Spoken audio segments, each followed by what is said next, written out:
जिस संसद की सीढ़ियां चढ़ते समय भारत के प्रधानमंत्री नरेंद्र मोदी ने उन सीढ़ियों को साष्टांग प्रणाम किया था और शायद इस बात की शपथ भी ली होगी कि इस सदन की गरिमा की रक्षा करूंगा, संविधान के प्रति पूरी सच्ची श्रद्धा और निष्ठा रखूंगा। उसी सदन के अंदर संविधान के रचयिता बाबा साहब अंबेडकर का अपमान हुआ। ये बड़ा आरोप भारत का वर्तमान का विपक्ष लगा रहा है। हुआ क्या? 17 दिसंबर की देर शाम भारत के गृह मंत्री अमित शाह ने एक बयान दिया। अपने अभिभाषण के दौरान उन्होंने कहा कि आज अंबेडकर का नाम लेना एक फैशन हो गया है। अंबेडकर का नाम जितनी बार आप लेते हैं उतनी बार अगर आप भगवान का नाम लें तो आपको 7 जन्मों तक स्वर्ग मिल जाता। गृह मंत्री का यह बयान मानो पूरे भारत के विपक्ष के दिलों में सनसनी फैला गया। एक ऐसी सनसनी कि चारों तरफ से अमित शाह घिर गए और आज नरेंद्र मोदी की संविधान के प्रति निष्ठा को भी दांव पे लगा दिया है अमित शाह ने यह कह करके। लेकिन यह भी अमित शाह हैं, इनको भारत में इनके मानने वाले लोग चाणक्य कहते हैं। भारतीय जनता पार्टी के अंदर उनका एक बड़ा कद है। तो क्या अमित शाह ने ये अनायास कहा है या अंबेडकर साहब के नाम का कोई नया प्रयोग करने जा रहे हैं अमित शाह? लेकिन फिलहाल विपक्ष पूरी तरीके से भड़का हुआ है। विपक्ष कुछ यूं भड़का हुआ है कि विपक्ष ने अगले दिन सदन के अंदर जोरदार बहिष्कार किया अमित शाह का। अमित शाह से इस्तीफे की मांग की जा रही है। पूरे देश के अंदर जितने भी राज्य हैं उनके अंदर जो सदन चलते हैं उसके अंदर भी अमित शाह के इस्तीफे की मांग हो रही है।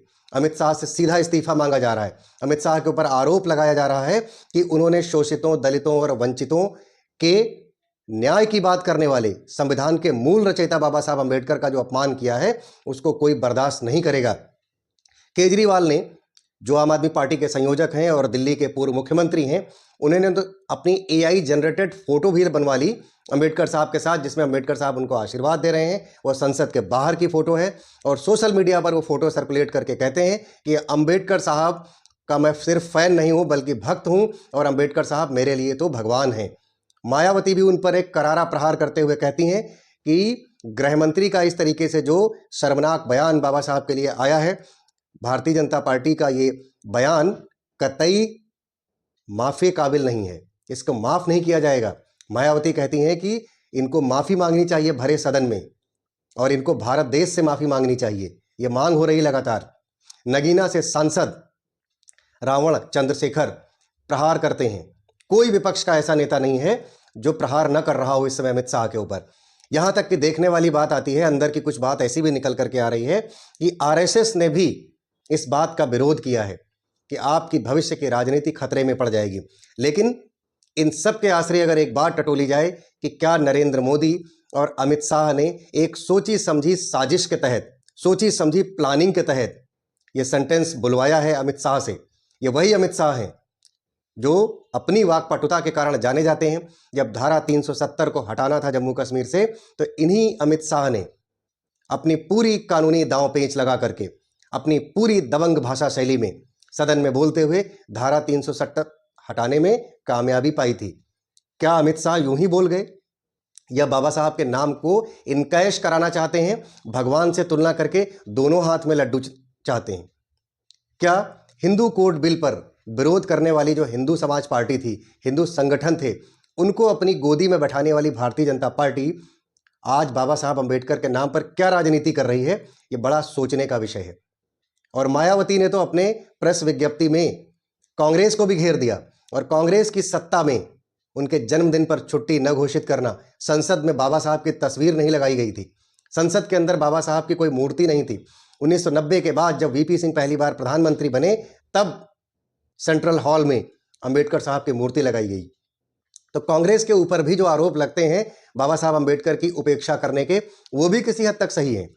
और कई सारे इंटेलेक्चुअल लोग इस देश के इस वक्त ये बात कहते हैं कि भारत में महापुरुषों के नाम पर, महापुरुषों को जो गोद लेने की प्रक्रिया पिछले कई सालों से चल रही है वह अब लब्बो-लबाब पर है, पूरे चरमोत्कर्ष पर है। उधर कांग्रेस चाहती है कि बाबा साहब अंबेडकर के आश्रय हम कम बैक कर पाए राजनीति में, और इधर भारतीय जनता पार्टी जो सत्ता में काबिज है पिछले 11 वर्षों से भारत की राजनीति में, वो भी ये चाहती है कि अंबेडकर के आश्रय भारत का दलित उसके साथ जुड़ा रहे। और पिछले कई चुनावों पर अगर नजर डालें तो भारतीय जनता पार्टी ने दलित वोट हासिल करने में एक बड़ी सफलता भी पाई है। लेकिन फिर भी अमित शाह ने बाबा साहब अंबेडकर की तुलना भगवान से की वहां पर, तो जो बाबा साहब अंबेडकर को मानने वाले लोग हैं वो स्वाभाविक तौर पे बाबा साहब अंबेडकर को भगवान की नज़र से ही देखते हैं, क्योंकि उनका ये कहना है कि इसी समाज में जिस तरीके की उपेक्षा उनको सहनी पड़ती थी, उनको नलों पर पानी नहीं पीने दिया जाता था, उनके साथ जो अपमान की भावना भारत का तथाकथित ऊंचा समाज रखता था, उसमें समानता का अधिकार दिलाने का काम बाबा साहब अंबेडकर ने किया है। बाबा साहब अंबेडकर ने लोगों को नौकरी रोजगार देने का काम किया है, और बाबा साहब अंबेडकर के संविधान की वजह से शायद आज अमित शाह भी गृह मंत्री हैं। यह बात भी उनको ध्यान रखनी होगी। इसलिए लोकतंत्र के मंदिर में भगवान, यानी जो मंदिर के भगवान हैं, उनसे क्या तुलना करना, क्या दिखाना चाहते हैं? क्या पब्लिक डिस्कोर्स के लिए और कोई बात नहीं रह गई है करने को? क्या बेरोजगारी, महंगाई, शिक्षा, इस तरीके के मुद्दों पर भारतीय जनता पार्टी के पास कोई बात नहीं रह गई है? क्या राष्ट्रीय सुरक्षा, विज्ञान, टेक्नोलॉजी, डिफेंस, इन सब सेगमेंट पर बात करने के लिए भारतीय जनता पार्टी की सरकार के पास कोई मुद्दा नहीं बचा है? या फिर ये कोई स्ट्रेटजी है, एक ऐसी स्ट्रेटजी जो बाबा साहब अंबेडकर के नाम से शुरू होती है? और यही भारतीय जनता पार्टी की सरकार मणिपुर के मुद्दे पर, संभल के मुद्दे पर, और एक बड़ा मुद्दा जो अडानी का मुद्दा है, लगातार विपक्ष घेर रहा था। क्या विपक्ष को अलग मुद्दा देने की कोशिश में अमित शाह ने बाबा साहब अंबेडकर का नाम लिया है? कितना इस्तेमाल करिएगा आप इस देश के महापुरुषों का? जिन महापुरुषों ने इस भारत को बनाने की नींव रखी थी, किसने रोका है?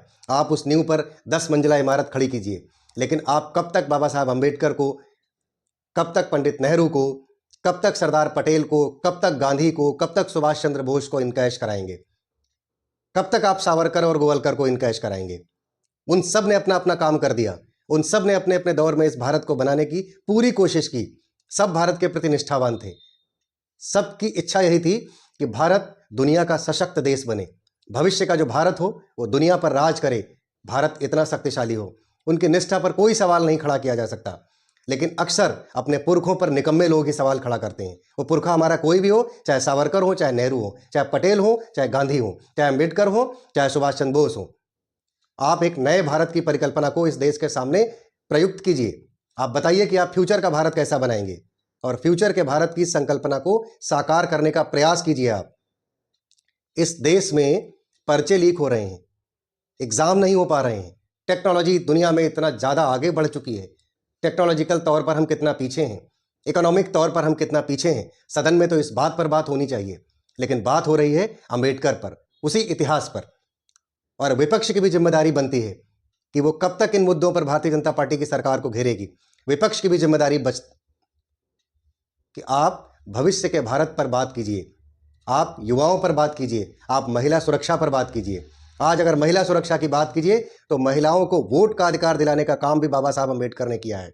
और बाबा साहब अंबेडकर तो वो शख्सियत थे जिन्होंने पूरे जीवन भर संघर्ष किया, इतनी उपेक्षाएं झेली, उनको क्या क्या नहीं करना पड़ा, लेकिन उसके बावजूद भी उन्होंने सामाजिक न्याय की लड़ाई नहीं छोड़ी, और सामाजिक न्याय दिलाने में काफ़ी हद तक वो अपने जीवन काल में ही सफल हो गए थे। बहुत लंबा जीवन जीने का उनको दुर्भाग्यवश अवसर नहीं मिला, वरना इस भारत में बहुत सारे बदलाव आपको और भी देखने को मिलते। महिलाओं को वोट का अधिकार हो, महिलाओं को बराबर का अधिकार हो, महिलाओं को चुनाव लड़ने का अधिकार हो। उन्होंने सिर्फ दलितों के साथ काम नहीं किया, उन्होंने हर उस वर्ग के इंसान को इंसाफ दिलाने की लड़ाई लड़ी जो शोषित था, वंचित था, पीड़ित था। और इस मुहिम की शुरुआत उन्होंने कहां से की थी, ये आप जब अंबेडकर के विषय में पढ़ेंगे तब जानेंगे। कोई भी उठता है अंबेडकर के नाम पर 4 गालियां लिख देता है, कोई भी उठता है नेहरू के नाम पर 4 गालियां लिख देता है, गांधी के नाम पर 4 गालियां लिख देता है। आप कुछ भी बोलने से पहले एक बार इनके विषय में पढ़िए कि इन्होंने देश को बनाने के लिए क्या किया था। आप पहले इनके जैसा एक काम करके दिखाइए, तब इनकी आलोचना करना शुरू कीजिए। ये सबसे बड़ा संदर्भ है आज के वीडियो का। कर्नाटक की विधानसभा की सारी सीटें खाली हो गई, वहां विपक्ष के विधायक अपनी अपनी सीटों पर, अपनी जगह पर अंबेडकर साहब का फोटो रख करके चले गए। तो जो भारतीय जनता पार्टी के विधायक थे वो भी मजबूर हो गए, वो भी बाहर जाकर के फोटो लाते हैं और अपनी सीटों पर बाबा साहब अंबेडकर की फोटो रखते हैं। आप हालात देखिए कि आज वही बाबा साहब अंबेडकर इतने प्रासंगिक हैं कि कोई उनको छोड़ नहीं सकता, पक्ष हो या विपक्ष हो। विपक्ष ने जो 18 दिसंबर को एक बड़ा पैंतरा खेला, विपक्ष डाइल्यूट हो गया, विपक्ष डाइवर्ट हो गया, और अमित शाह अपनी उस साजिश में कामयाब हो गए, विपक्ष को डाइवर्ट कर ले गए। विपक्ष ने जब प्रेरणा स्थल से मकर द्वार के थ्रू संसद में प्रवेश करने की कोशिश की, तो उसी मकर द्वार की सीढ़ियों पर भारतीय जनता पार्टी के सभी सांसद विपक्ष के सांसदों का विरोध कर रहे थे। विरोध आप क्यों कर रहे थे? विरोध तो विपक्ष को करना था और विपक्ष प्रेरणा स्थल पर विरोध करके सदन में एंट्री कर रहा था। लेकिन भारतीय जनता पार्टी के सांसदों ने यूं कुछ विरोध प्रदर्शन किया कि विपक्ष के सांसदों को घुसने तक मना कर दिया। वहां पर हाथापाई हुई, मारपीट हुई। उसमें भी एक बड़ी नौटंकी देखने को मिली कि भारतीय जनता पार्टी के सांसदों का यह आरोप है, कुल मिलाकर के 2 सांसद वहां पर जो जख्मी हुए, घायल हुए, एक प्रताप सिंह सारंगी जो उड़ीसा की बालासोर संसदीय से लोकसभा सीट से सांसद हैं, और दूसरा फर्रुखाबाद के मुकेश राजपूत। दोनों आरोप लगा रहे हैं राहुल गांधी के ऊपर, लेकिन उनके पास कोई साक्ष्य नहीं है। लगातार ये कहा जा रहा है राहुल गांधी की तरफ से और संपूर्ण विपक्ष की तरफ से, लोकसभा अध्यक्ष जी से, लोकसभा स्पीकर जी से, कि आप सीसीटीवी फुटेज जारी करिए। पूरा संसद सीसीटीवी की निगरानी में है, कैमरों की निगरानी में है। आप वो वीडियो क्यों नहीं जारी कर रहे जिसमें राहुल गांधी ने धक्का मारा है? प्रताप सिंह सारंगी जब चोटिल हो गए तो राहुल गांधी उनसे मिलने भी गए, और राहुल गांधी जब उनसे मिलने गए तो उनके साथ जो वीडियो में दिख भी रहा है, भाजपा के सांसद निशिकांत दुबे ने अभद्रता की और सीधे सीधे उन्होंने राहुल गांधी को गुंडा बोला। क्या सदन परिषद में किसी सांसद को गुंडा बोलना असंसदीय भाषा नहीं है? ऐसी भाषा का इस्तेमाल भारतीय जनता पार्टी के सांसद जब निशिकांत दुबे कर रहे हैं तो उसकी तो सीसीटीवी फुटेज भी जारी हो गई है। वो तो हर चैनल के पास में, सोशल मीडिया पर छाई हुई है कि वो उन पर आरोप लगा रहे हैं कि आप गुंडे हैं, जबकि अभी तक कोई भी ऐसा सीसीटीवी फुटेज नहीं है जिसमें राहुल गांधी के धक्का मारने का वीडियो सामने आया हो। उल्टा प्रियंका गांधी भी एक आरोप लगा रही हैं कि मल्लिकार्जुन खड़गे को धक्का मारा गया, उनके घुटनों का ऑपरेशन भी हो चुका है, वो काफी बुजुर्ग भी हैं, वो गिर गए, उनके घुटनों में चोट भी आ गई। प्रियंका गांधी के साथ अभद्रता की गई, एक महिला सांसद के साथ भी अभद्रता की गई। लेकिन भाजपा भी कोई दांव खेलने में कमी नहीं छोड़ रही है। भाजपा ने सीधे सीधे जो एक नागालैंड की राज्यसभा सांसद है भारतीय जनता पार्टी की, फोंगनान कोन्याक पहली बार राज्यसभा में आई हैं, पहली बार वो नागालैंड की महिला राज्यसभा सांसद हैं, उनसे राहुल गांधी के ऊपर एक आरोप लगवाया। वो आरोप लगा नहीं रही है बल्कि लगवाया कि राहुल गांधी उनके इतना पास आ गए, पास आकर के बात करने लगे कि वो डिस्कंफर्ट फील करने लगी। ऐसे ऐसे षड्यंत्र सदन के अंदर रचे जा रहे हैं। ये सदन इसलिए नहीं बनाया गया था कि पक्ष और विपक्ष एक दूसरे के साथ जंतर मंतर जैसा आंदोलन करें और लड़ाई करें और एक दूसरे से जुत्थम जुत्था करके एक दूसरे को हराने और जीतने की कोशिश करें। ये सदन इसलिए बनाया गया था कि इस देश के लोगों की भलाई की बात होगी, इस देश की अव्यवस्था पर बात होगी, इस देश की समस्याओं पर बात होगी। लेकिन जो प्रतीकों का खेल खेला जा रहा है सदन के अंदर, वो बड़ा दुर्भाग्यपूर्ण है। अब देखने वाली बात तो यह है कि यह प्रतीकात्मक लड़ाई जो चल रही है, वो चाहे बाबा साहब के नाम पर हो या फिर भगवान के नाम पर हो। भगवान की बात करने के लिए हमारे पास इस देश में धर्म संसदें हैं, मंदिर हैं, वहां पर बात होनी चाहिए। लोकतंत्र के मंदिर में भगवान के विषय में बात करने की आवश्यकता नहीं है। भगवान एक निजी आस्था का सब्जेक्ट है। जिसकी भगवान में आस्था है वो बात करता है भगवान की, वो भगवान को मानता है। गृह मंत्री को किसी से तुलना करने की कोई जरूरत नहीं है, लेकिन चूंकि वो गृह मंत्री हैं इसलिए वो पूरी तुलना कर रहे हैं, विपक्ष को घेर रहे हैं, विपक्ष को डाइल्यूट कर रहे हैं, मुद्दों को डाइल्यूट कर रहे हैं।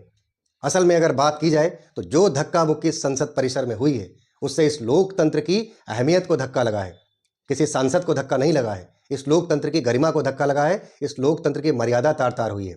भाषाई मर्यादा तो बहुत पहले कई बार इस सदन में तार हो चुकी है, लेकिन जिस तरीके से फिजिकल असॉल्ट हुए हैं, जिस तरीके से शारीरिक रूप से एक दूसरे के साथ हाथापाई, धक्का मुक्की तक की नौबत इस सदन में आ गई है। सदन चल नहीं पा रहा है। जब सदन चल नहीं पा रहा है तो नया संसद बनाने की क्या आवश्यकता थी? इस नई संसद को धर्म संसद बनाने के लिए इसमें सेंगोल भी स्थापित किया गया। जब सेंगोल की छांव में भी संसद नहीं चल पा रहा है तो फिर संसद को जुटाने की आवश्यकता क्या है? संसद में तो बात इस देश की होनी चाहिए। फिर वहां पर बात भगवान और अंबेडकर की कैसे होने लगी? संविधान पर चर्चा हो रही थी। संविधान की चर्चा में भगवान के विषय में बात करने का, या भगवान के साथ अंबेडकर एक इंसान थे, अंबेडकर की तुलना करने का क्या कोई औचित्य बनता है? या फिर सिंबलिज्म देकर के इस देश को डगमगाने की कोशिश की जा रही है। विपक्ष के सभी सांसद घेर रहे हैं। प्रणीति शिंदे जो एक भारत के पूर्व गृह मंत्री की बेटी हैं, उन्होंने भी भारतीय जनता पार्टी की सरकार को खूब जम करके घेरा है। और कांग्रेस के विषय में भी एक बात आपको बताना चाहूंगा कि सिर्फ 14 अप्रैल और 9 जनवरी 2 तारीखें ऐसी होती थी कांग्रेस के कार्यकाल में भी, जब अंबेडकर साहब की मूर्ति की साफ सफाई होती थी और उस पर माल्यार्पण होता था। लेकिन जब पहली बार 1990 के बाद वीपी सिंह साहब प्रधानमंत्री बने, तब सेंट्रल हॉल में अंबेडकर को स्थापित किया गया। और कांग्रेस की सरकार में लगातार 2 चुनाव हारे अंबेडकर साहब। ऐसे आरोप कांग्रेस के ऊपर भी लग रहे हैं और अंबेडकर साहब को भारत की सरकार में, जो उस वक्त कांग्रेस की सरकार थी, उसने भारत रत्न भी नहीं दिया, वीपी सिंह साहब की सरकार ने भारत रत्न दिया। तो कांग्रेस को भी सोचना पड़ेगा कि जो खेल चल रहा है उस खेल में अंबेडकर साहब की आड़ में कब तक आप लोग राजनीति करिएगा, कब तक आप नेहरू के नाम पर वोट मांगेंगे, कब तक आप गांधी की क्रिटिसाइज करके वोट मांगेंगे। आपको अपने अपने काम करने पड़ेंगे, आपको अपने अपने विजन दिखाने पड़ेंगे इस देश को कि आप अल्टीमेटली इस देश को देना क्या चाहते हैं। ये देश एक दूसरे को दी जाने वाली गालियां सुनने के लिए सदन नहीं चलाता है। ये देश आपको इसलिए नहीं चुनता है कि आप सदन में बैठकर एक दूसरे को हराइए और जिताइए। आपकी वाकपटुता नहीं जानना चाहता। ये देश अपने लिए जानना चाहता है कि आप उसके लिए क्या बात कर रहे हैं। आप इस देश की राष्ट्रीय सुरक्षा के लिए क्या सोच रहे हैं, विज्ञान की तरक्की के लिए क्या सोच रहे हैं, डिफेंस के लिए क्या सोच रहे हैं, मेडिकल साइंस में क्या करने वाले हैं। जो दुनियावी तरक्की है उसमें भारत कहाँ खड़ा है, इस विषय पर बात सुनना चाहता है हमारा देश। आज के वीडियो में बस इतना ही। आप देख रहे थे द रियल टॉक शो और मेरा नाम है सचिन प्रभाकर। अब तक अगर आप हमारे चैनल पर नए हैं और आपने हमारा चैनल सब्सक्राइब नहीं किया है तो आप हमारा चैनल सब्सक्राइब कीजिए, लाइक कीजिए और अपनों को शेयर कीजिए। धन्यवाद। जय हिंद, जय भारत।